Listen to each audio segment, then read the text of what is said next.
Bienvenidos a Sin Esquemas. En la entrega de hoy tendremos el gratísimo placer de conversar con un amigo con el cual podremos tratar muchos temas.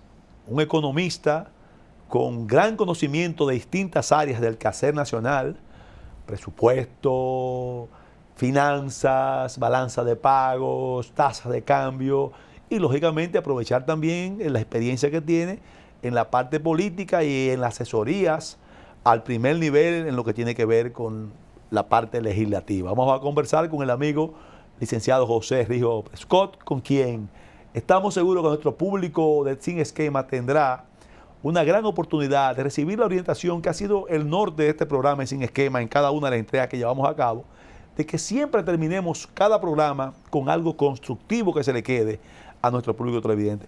¿Cómo estás, amigo José? Y gracias por venir después de mucho tiempo en que venga y que estamos ahí. Pero contento de tenerte aquí. No, un privilegio, Alberto, compartir contigo y con toda la audiencia. Entendiendo con algo que tú estás diciendo, una de las cosas que le hace falta a los medios de comunicación de nuestro país es la capacidad de crear conocimiento. Lamentablemente, ya hoy en día la información no es una ventaja competitiva, porque está a un clic. El tío Google da muchísima información. Así es. Sin embargo, el conocimiento, que es la construcción del pensamiento, está muy alejado de los debates y del desarrollo social, creando inclusive a través de toda esta propaganda, de toda esta publicidad, principalmente gubernamental, porque el gobierno se gasta alrededor de 11 millones de pesos diarios en publicidad y propaganda, tratando de crearnos un pensamiento único, tratando de hacernos ver la imposibilidad de cambiar a través de los movimientos y de la integración en las comunidades. Es decir, que participar en un programa para brindar conocimiento, me siento en mis aguas. Y yo creo que tú has sido muy claro y muy preciso en establecer esa diferencia. La información siempre es importante, pero una cosa es tú recibir información y que tú la proceses y la digieras y la conviertas en lo que tú entiendas que puede ser de utilidad, y otra cosa es recibir una orientación que permita construir conocimiento, como tú acabas de señalar. Pues bien, José, vamos a hablar, oye, de inmediato. Estamos viviendo en un país que independientemente se está tragando el día a día la parte política. Lamentablemente nos hemos visto envueltos en los últimos meses, por no decir el último año completo, en un dime y te diré de fracciones o de intereses dentro de un partido de gobierno que únicamente ha querido llevar a la opinión pública que ese es el único problema que hay en el país, la lucha entre ellos. Yo te pregunto a ti, como conocedor de tantas cosas que tienen que ver con el Estado, con el país, ¿qué entiendes tú que deben ser las cosas de mayor importancia, cuidado, de observación, de que nosotros como dominicanas y dominicanos tenemos que tener en cuenta y que abogar porque de una forma u otra le prestemos la atención necesaria en ese sentido? Mira, para mí lo más importante es el aspecto institucional, es el aspecto de cumplimiento de la ley. República Dominicana, desgraciadamente, no es un Estado social y democrático de derecho, porque el Estado social tiene que ver con la mayor y más adecuada distribución de la riqueza. Somos el país que más ha crecido en los últimos 60 años, pero sin embargo no tenemos agua potable. Más del 10% de las viviendas de este país no tienen agua dentro de la casa. Y eso te está indicando a ti que no ha habido una distribución de esa gran riqueza que se ha ido desarrollando, y que a través de los medios de comunicación el gobierno nos dice que lo más importante es esta estabilidad macroeconómica y de crecimiento permanente. No, sin siquiera fijarnos un poco en lo que está pasando en Chile. Porque Chile era vendido como el modelo de la estabilidad. Imagínense ustedes que la pobreza en Chile andaba por debajo del 10%, reducida enormemente. Pero al tú aumentar las personas con capacidad de vivir mejor, tú tienes que brindarle mayores condiciones de vida. Por lo tanto, tú tienes que hacer más inversión y para que no se siga produciendo desigualdades. Y es lo que está pasando en la República Dominicana. Desde el punto de vista del crecimiento y de la economía, hemos crecido mucho, pero ha crecido también la desigualdad. Eso es un barril de pólvora a punto de encenderse si no hay un cambio de esa distribución. Y por otro lado está el Estado de Derecho, es decir, esto no es una sociedad que tiene consecuencias. Aquí se viola la ley, el presidente incumple con la Constitución de la República y como que no pasa nada. Entonces, esa falta de institucionalidad se demuestra muy fácilmente, por ejemplo, que se rodee al Congreso Nacional, tú que fuiste legislador y sabes que el Congreso es el primer poder del Estado, de un país. Y está llamado a ser el equilibrio. El contrapeso. El contrapeso. Y sin embargo fue rodeado por los militares por bastante tiempo. Eso nada más se da en una dictadura. Si encima de eso tú ves que se le coloca encima, arriba, en el techo, equipos de espionaje, tú estás diciendo, ahí no hay institucionalidad. Entonces, esa falta de respeto a los poderes del Estado, a la institucionalidad, te comienza a impactar también en lo que tiene que ver con la economía.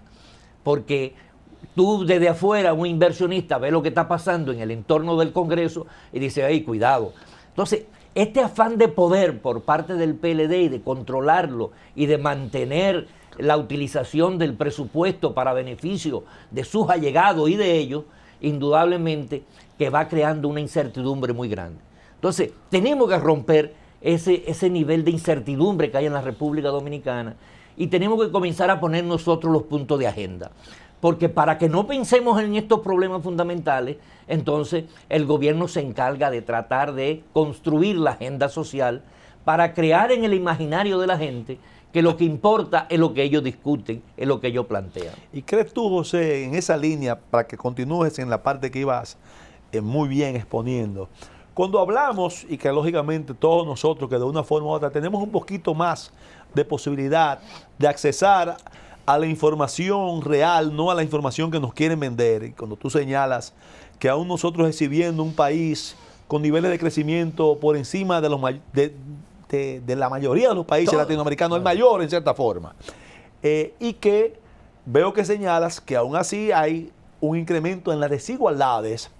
Entonces, ese crecimiento en términos de lo que debiera ser el crecimiento, que es mejorar la calidad de vida de quienes forman parte de ese país, que están exhibiendo ese crecimiento. Pero te pregunto yo, esa dicotomía en un crecimiento por encima de la mayoría de los países del mundo que no se ha traducido en lo más mínimo en mejorar la calidad de vida, y con eso lo decimos todo. Cuando decimos mejorar la calidad de vida, eso incluye todo. Eso incluye transparencia, institucionalidad, Estado de Derecho, seguridad, educación, salud, todo lo incluye. ¿Tú te crees, te pregunto yo para nuestro público oyente, que eso se debe a que, como se ha querido vender en muchas ocasiones, que esto es un proceso que va a muy largo plazo, que debe ir, que el crecimiento y la estabilidad, como se señala, son los pasos previos a que luego más tarde vayamos a lograr esa mejoría, o si lamentablemente, como percibimos muchos, es que ese crecimiento se lo está comiendo lamentablemente un manejo de la cosa pública, un manejo del Estado, del presupuesto público, sin ningún tipo de control y sin ningún tipo de verdadera orientación hacia lo que debe ser, para no llamarle de otra forma. No, es así, tiene toda la razón. Porque hay que entender algo, y esto me lo decía un profesor mío, él decía, no hay sociedad cambiada sin hombres y mujeres cambiados. Y no hay hombres y mujeres cambiados sin sociedad cambiada. Así es. Es decir, tiene que ser concomitantemente. Eso de que yo te voy a crear las condiciones materiales para después crearte las condiciones espirituales de libertad, de ejercicio, de hacer lo que realmente te da gusto, eso no puede darse. Y en el medio ocurre lo que ocurrió en Chile. Lo que ocurrió en Chile. Y entonces nos devolvemos 20 años atrás otra vez. Tenemos que empezar de nuevo otra vez. Exactamente. Entonces, ¿qué ha pasado? Principalmente desde el 2008 para acá. En el 2008, Leonel Fernández se empecinó en reelegirse, ¿no? Y para reelegirse tuvo que utilizar los recursos públicos llevando a un déficit de 54.000 millones de pesos. Tan pronto tú tienes un déficit de 54.000 millones de pesos, implica que tú tienes que buscar prestado ese dinero para el año siguiente y cubrirlo y por lo tanto tener que pagar intereses por ese dinero que tú estás tomando prestado. Y ese modelo que fue para mantener la clientela, Dinero que se le saca a educación, se le saca a salud, se le saca a seguridad, se le saca a todo simplemente para cubrir una irresponsabilidad en el manejo del presupuesto para lograr un objetivo específico de reelegirse. Entonces, ¿qué pasó? Bueno, que se ha mantenido ese modelo por todos estos años, poniendo el punto más álgido en el año 2012, que tuvimos un déficit de 156.000 millones de pesos. ¿Qué porcentaje del PIB ese déficit? Eso en ese momento era el 5.6% del PIB. Ahora, este año, continuando con ese modelo, este año el déficit real va a terminar en 3.4% del PIB. Vamos a terminar con los mismos 156.000 millones de pesos del año del 2012. Lógicamente sobre una base mayor, ahí por eso hace que descendiera relativamente. Con relación al PIB desciende, pero es la misma cantidad de dinero que tenemos que buscar. Exactamente. Entonces, y eso se debe a dos cosas. Una, a un manejo irresponsable y de falta de cumplimiento de lo que es la Estrategia Nacional de Desarrollo. Porque la estrategia, que tiene sus puntos importantes y buenos, y que solamente se trae a colación cuando le interesa al gobierno hablar de ella, en la estrategia se establecía que a partir del 1 de enero del año 2015 tenía que iniciarse el pacto fiscal. Un desmonte de ese déficit. Y el pacto fiscal. Y el pacto, claro. Y entonces, ¿qué significa lo del pacto fiscal? El pacto fiscal implicaba, primero, disminución de la evasión fiscal. Para disminuir la evasión fiscal, indudablemente, que tiene que haber un acto, unas acciones de penalidades de todo aquello que se han enriquecido ilícitamente y no pueden demostrar su riqueza. Eso, como en el año 2015 atentaba con funcionarios del gobierno, el presidente Danilo Medina, que tenía sus planes de reelección en el 16, prefirió no tocar el pacto fiscal, porque tenía que tocar la evasión fiscal de sus propios compañeros. Así es. ¿No? Pero además de eso, tenía que revisar toda la calidad del gasto. Había que hacer el desmonte de toda esta clientela. No es posible que se gasten 11.000 millones de pesos en personal transitorios y nominillas, o que haya duplicidad, triplicidad de funciones en instituciones. No es posible que se pudieran mantener, por ejemplo, la OISOE, que maneja 8.000 millones de pesos de contratas de obra, y para eso tiene que gastar 1.000 millones de pesos en gastos administrativos, lo cual puede ser pasado perfectamente a obras públicas y economizar los 1.000 millones. Pero eso desmontaba la clientela, ¿no? Por lo tanto, tampoco convenía en el 2015. Así es. ¿No? Pero además de eso, había que hacer una revisión profunda a las exenciones fiscales y sincerizar las exenciones. Sí, de la base impositiva. Y además de eso, había que hacer una reforma profunda tributaria. Y la reforma tributaria implica mejorar las recaudaciones, significa facilitar al contribuyente que pueda pagar su... Aquí es lo más difícil, pagar impuestos en esta sociedad. ¿No le agregarías tú, José, para que siguieran esa línea, también como una parte que quizás no es tan, diríamos, específica como esos aspectos que tú señalas también, que para lograr esas cosas en materia de eficientizar las recaudaciones fiscales, lo primero que tiene que haber una confianza y una credibilidad real en la población, en que esa eficiencia, esas recaudaciones van a ser debidamente utilizadas y debidamente devueltas al ciudadano y a la ciudadana. Indudablemente.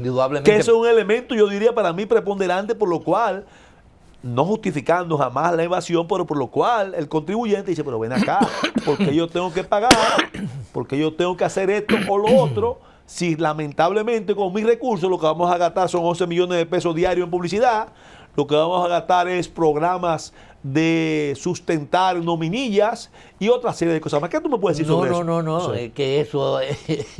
si hay una de las cosas que obligaba el pacto fiscal a la transparencia y en el manejo de calidad del gasto, ¿no? De todo eso que estamos hablando, ser eliminado. Ahora, al gobierno no le convenía, porque de esa manera es que penaliza al resto de la población, porque para poder mantener ese modelo tiene que mantener los déficits, y al mantener los déficits, pero aquí viene otra parte que completa lo que tú dices, es que junto al pacto fiscal se obligaba a la ley de responsabilidad fiscal. Claro. Y en esa ley de responsabilidad fiscal se ponen unos topes. Sí. Y si se ponen unas reglas fiscales, yo no puedo crecer mis gastos más allá del 50% de lo que crecen los ingresos, por ejemplo. ¿no? Para Sí, el pero próximo al año. mismo tiempo sé incluir, yo me acuerdo en aquel entonces cuando yo como legislador y aspiraba a la senaduría del Distrito Nacional como parte incluso de mis conversaciones contigo, Sí. uno de los elementos que tú mismo siempre me señalabas y fue parte de nuestra propuesta era la inclusión en los manejos presupuestarios, en el cumplimiento fidedigno de los manejos presupuestarios, con la inclusión del debido régimen de consecuencias, Claro. con penalidades drásticas de Drástico. incumplimiento del mismo. Claro. Si no hay consecuencia, pues las violaciones se mantienen.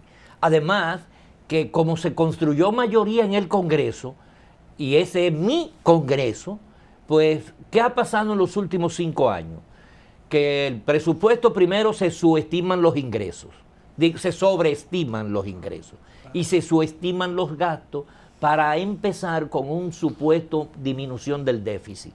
Pero al final de año, durante todo el año se viola la ley de presupuesto, se hacen una serie de ilegalidades y como hay control del Congreso, pues me aprueban Se bautizan con al final de año, con simple transferencia de un lado a otro. al final de año, con un mal llamado complementario. Que no es un permiso al Congreso, es simplemente bautizar lo que está hecho. Lo que está mal lo hecho. que está mal hecho. Mal hecho no, lo que está ilegalmente. Ilegalmente. Es decir, es una porque mal es una cosa, pero ilegal es otra. Entonces, todo eso te va construyendo a ti la necesidad de cada día necesitar más dinero para tomar prestado para dos cosas. Para pagar la deuda que se vence y para pagar los déficits. Y tú no estás tomando prestado para inversión. Al tú no tomar prestado para inversión, tú no vas a tener retorno de ese dinero que tú estás tomando prestado.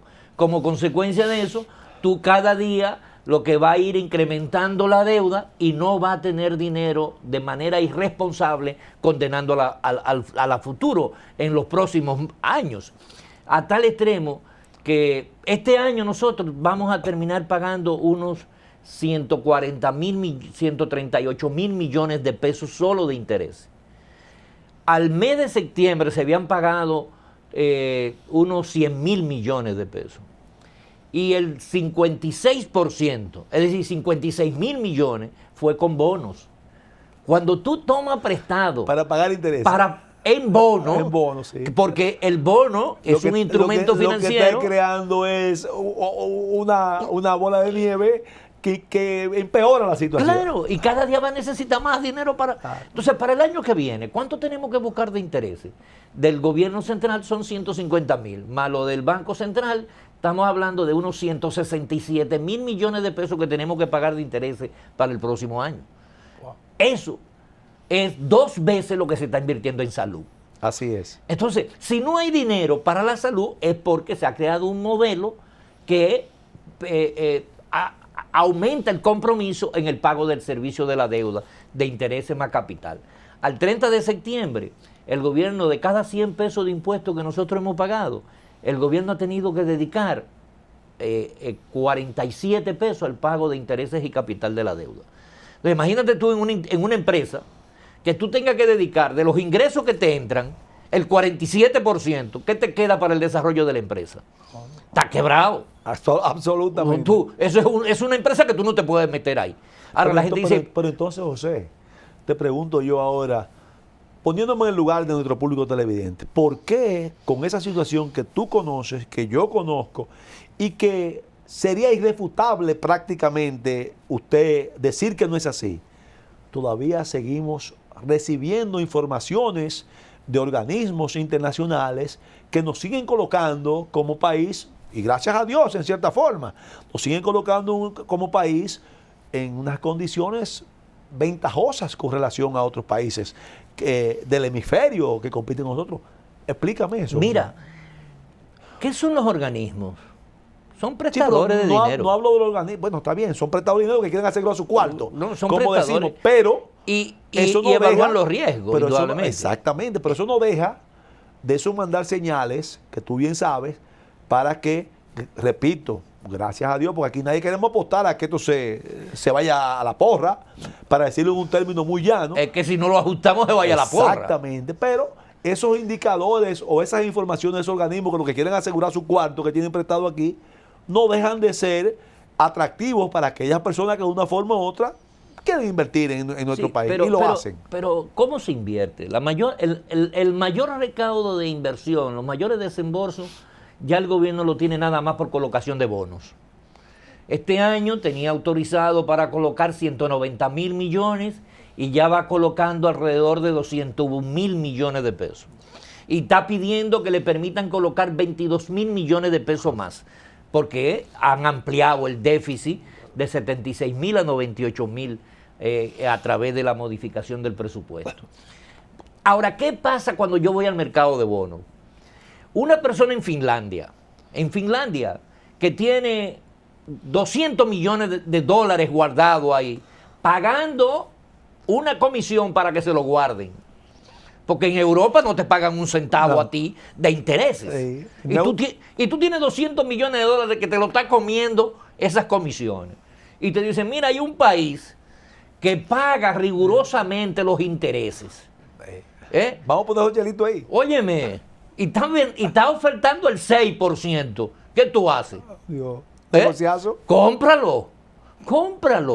Y lógicamente, Además, el bono se tiene el concepto que los estados no quiebran. No quiebra. Entonces, ellos tienen la seguridad de ser bonos soberanos prácticamente. Ahora, ¿cuál es la advertencia que hace el Fondo Monetario Internacional? Esa advertencia, José, te voy a pedir un brevísimo momento para tomar nuestra primera pausa y continuar precisamente en esa observación que hará en relación a lo que hemos venido hablando. Continuamos después de nuestra primera pausa.